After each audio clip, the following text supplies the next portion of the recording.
To ask you, what are the basic cornerstones for team working? Good. There,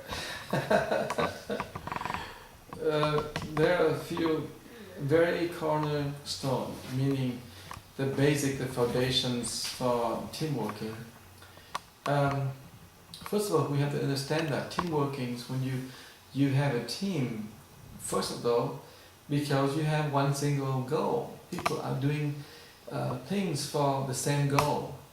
So there's no way you have any team working if people don't have the same goal. So first define that goal. For example, when we had a world peace gathering, the goal is to build mandala, and people coming in, they know that wow, building the mandala, yes, that I can do.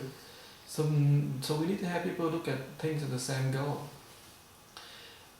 Sometimes the long vision is not there, but they just want to come in and do some help. So they want to know what is it for. So we explain to them, we said, okay, this is a project, and the goal of this project is this. Would you agree to help? Would you agree to join us?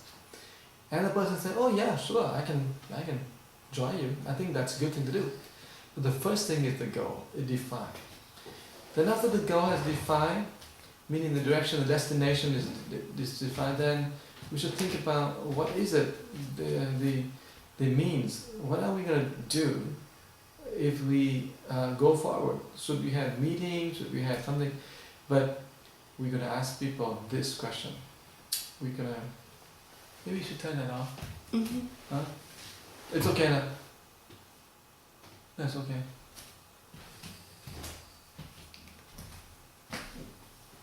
Should you add on, or you want me to do it again? Oh, we cut it out. We cut this. Hmm? 10 seconds, we can cut it out. So the second thing is, after you ask them about the goal, you should ask, you should have a structure, because team working need a structure. You cannot just have people sit around talking and say, okay, let's go and do it. No, it can be conflict, because when you get to do things, then people will show that they have different way of doing things. So you need to have a structure, that pre-designed structure. The pre-designed structure is this: somebody have experience with this job already, design the structure. Now a whole bunch of people say, well, we have no one experience, we don't have any structure, we have nothing. Well, then that little trouble come in, because you don't have a structure. How would you do? But what is the structure? The structure is this: if, for example, if we do the mandala, then we need to agree on the many people, how many people will be there, how big the place, and who we do it, who we run the audio, the visual, all that. So these elements here, all of this is called organization. If you have a goal, but you don't have an organization, meaning organized into a structure, then we can have a little problem. So somebody else have to stand up and say, well, I suggest this is a structure that we follow. If someone will say, I don't want the structure, I want a different structure. Well, someone have to come up with structure, and the rest have to say, agree. Okay? So that's a very basic one, is you get a structure. So you get a goal, but you need to get an organization. And after you have an organization, then this is the trouble part. You need to have someone who you say, well, can you lead, please?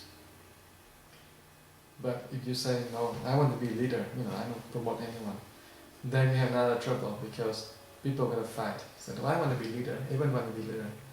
So, the best thing for you, if you listen to this as a group, then maybe you should learn what we call the servant leadership.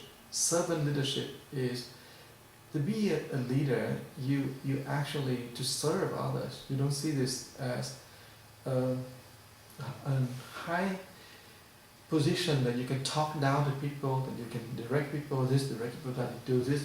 No, but you say, well, I'm here to serve, and actually I cannot be impolite to you, I cannot just say anything I want to say. But I'm leader because I'm serving you. So the attitude has to be changed, you see. So the leaders, someone had to be a leader there. in the organization, in the structure. So we have a goal, get a structure now, okay? Agree on the structure. And then you have to put one guy to be a leader for the project. But it's troublesome is if the small group, small projects, one leader could be good. Usually, if you have a bigger project, then you have many leaders. Many people take care of certain things. When they take care of certain things, do they fight with each other very much? Because I have my idea, you have your idea. So how do we come together? So you need to give yourself certain kind of what we call philosophy of conduct, something that people will agree on. And most of the time, people don't just come and follow the rules. They look at some people, in a group. You have 20 people. For sure you know that in the 20 people, certain people, maybe 2 or 3 people are quite vocal, they talk a lot. But there are a lot of people, they don't talk, but they know a lot. And some people, they don't talk, they don't show their knowledge, but they have a lot of connections. They have a lot of connections. So you have many kind of people there. And so you have the goal, your organization, you need to have a leader there. And leaders have many types. As I say, some people are very vocal, some people have very much high skill, some people have a lot of good connections, some people have deep spiritual practice. So who do you choose? So you ask for every single question. You ask about job description, for example. You ask, any of you know, because this building the mandala, that we know that we need some people who have ability to connect with the temple. Job by job, you have a job description and you ask who is most able to do that job, ability. If you match the ability to the job, most of the time you can get a fairly close match, but you never actually have the perfect match, no way. But a person who runs a Boy Scout troop is most likely can be, say, a volunteer group leader, because he runs the Boy Scouts, so he knows how the troop should work. Now, a manager of a bank, for sure, he should know about the organization, about all this detail of the process. So he may be very good in terms of say, organizing the timeline.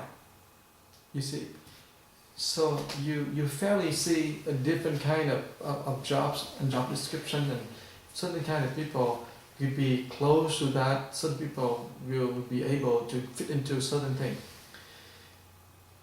So people don't argue. The reason why people are fighting within organization, why the teamwork doesn't work, because number one, the goals not set. Number two, the organization was not clearly. We don't know how to organize things. And go with it is the leaders. The leaders, we don't know. We put the wrong guy in the wrong place. So we need to put the right guy in the right place. That's very important. Now, especially if you are a compassionate civil society, it's a spiritual organization. And so you base on, okay, you meditate more, so you be leader. Now that's the most difficult, and this will create a lot of trouble. If you meditate a lot, doesn't mean you'll be a good leader on this one. So you have to ask people for the resume, for what the best they can do. Okay? And that is the only thing that we can ensure that the job can be done professionally, or at least can be done well, because the person has experience with that job. If the person talks very well but have no experience, and she or he want to be a leader for the project, most of the time you got trouble. Now when you set those things, okay, that's outside, but the inside is the characters. And character is this, is that you need to have very few things that you need to have. That few thing is this: you need to learn politeness.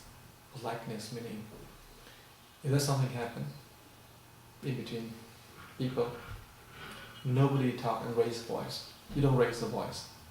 You don't talk down, because you're in the whole group, it's all friends. You can talk down to people. Say, "Oh, you this, you bad." So number one, you're very polite. You can use profane words, and you cannot use profanity. You cannot scold people.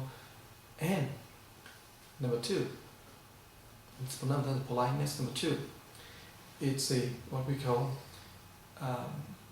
transparency. Transparency is this. It's not about money, but it's also about characters. If I disagree with you now, in the meeting, then I disagree with you. But I will be your good friend. Doesn't mean I disagree, then I'm not a good friend. After I disagree at the meeting, go back home, I will not talk about it. I will not talk about it. You are bad. You see, I disagree at the meeting and finish it. We shake hands, we hug, and that's done. And then after that, we go home. We never should speak ill about that person anymore. That's how we do teamwork. So, number one is politeness. Number two is transparency. Transparency means no backbiting. And number three, because you really come out, you speak very polite, but you need to be transparent, to be clear about what you do. You state your intention. And number three is sacrifice. Sacrifice meaning if something that people want to do and they don't have time to do it, and you have time to do it, then you can volunteer in doing it. And we've seen this happen because why team working is working, because you don't wait for people to tell you what to do. You see what's needed and then you do it. You sacrifice, you give time to it. You see this project, you see this work here is something belong to you. It's not belong to somebody else. And therefore you sacrifice. You go ahead and you do it. And you don't ask for any reward or award. You do it, you take joy in doing it. And so politeness, transparency, and then this attitude of giving, sacrifice for others. So that's basic, the three basic things. When you do this, you know what happened? Two things come out. One is mutual trust and mutual respect will come out of this. You can only, when you trust people, you trust because you can sacrifice. When you trust, you sacrifice. When you trust, you have this transparency. The transparency and sacrifice is another way of saying trust. But you need to be polite. Polite is respect. So when you do this, politeness, transparency, and very key thing is sacrifice yourself, sacrifice, then the team could be built. So after the team's built already, the teamwork's already built, then you need to do certain things to keep the dynamics going. Because you have a teamwork, you have no dynamics, then absolutely why? They can start to fight. And then therefore you need a very meaningful project, one after the other. And you need to have a lot of time that you can have fun together, you can laugh together, you can understand each other more, a bonding activity, lunch, dinner, go out and have fun, but something that you know each other. When you know each other very well, you will naturally trust, you need naturally respect.